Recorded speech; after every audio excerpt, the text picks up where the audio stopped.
Weather with meteorologist Bill Guile. Brought to you by the Preserve Sporting Club and Resort.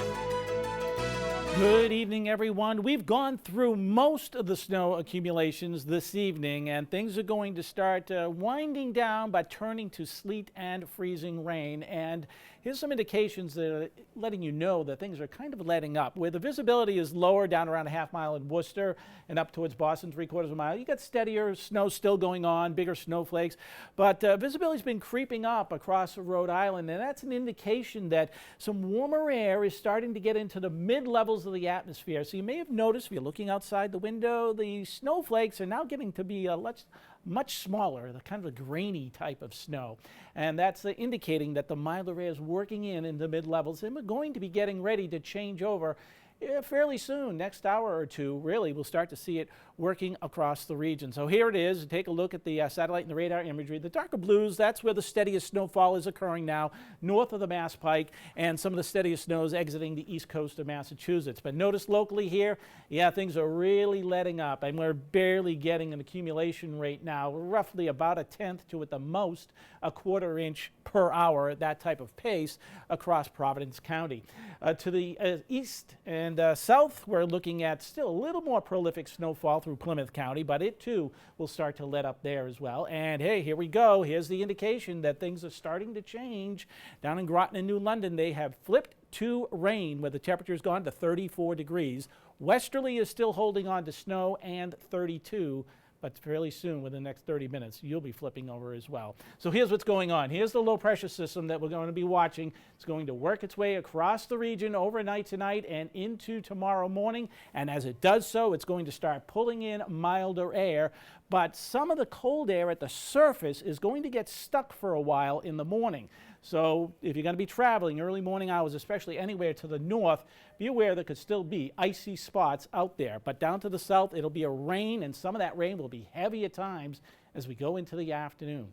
Once the storm passes by, the wind really kicks up into the evening hours, and that's why we have a high wind watch going into effect for tomorrow night, and it'll last all the way to Monday night for westerly winds that could be gusting as much as 40 to 60 miles per hour. So that could cause some power outages, maybe some branches start coming down on the power line. So see how this plays out. Again, this is how the timeline is going to work out for us.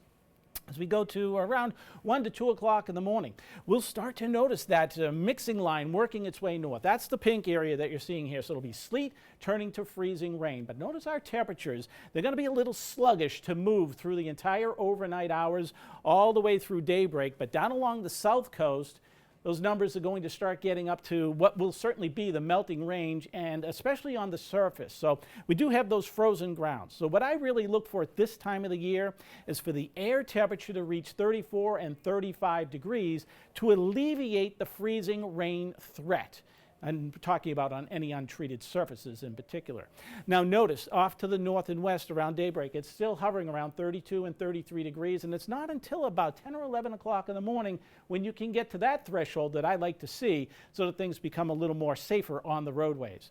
Now, as we get into the afternoon, the rain really picks up in intensity, and temperatures down along the south coast, check this out, westerly is going to go up to around 50 degrees. In fact, may get into the mid-50s briefly before everything comes to an end, but it will all wind down between 8 and 10 o'clock. And then around midnight tomorrow night, those temperatures go back below freezing, so anything that's still wet and untreated is certainly going to be icy as we fall down into the low 20s by daybreak Monday morning, and it stays cold Monday afternoon.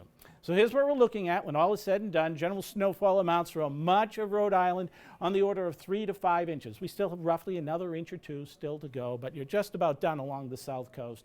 Anybody that could potentially reach a 1/6 inch would be up in the northwest corner of the state. This is also going to be the area that could see a little bit more of a glazing going on, with 1/10 to 1/4 inch of ice, and just slippery conditions through much of the region through daybreak tomorrow morning before that all changes.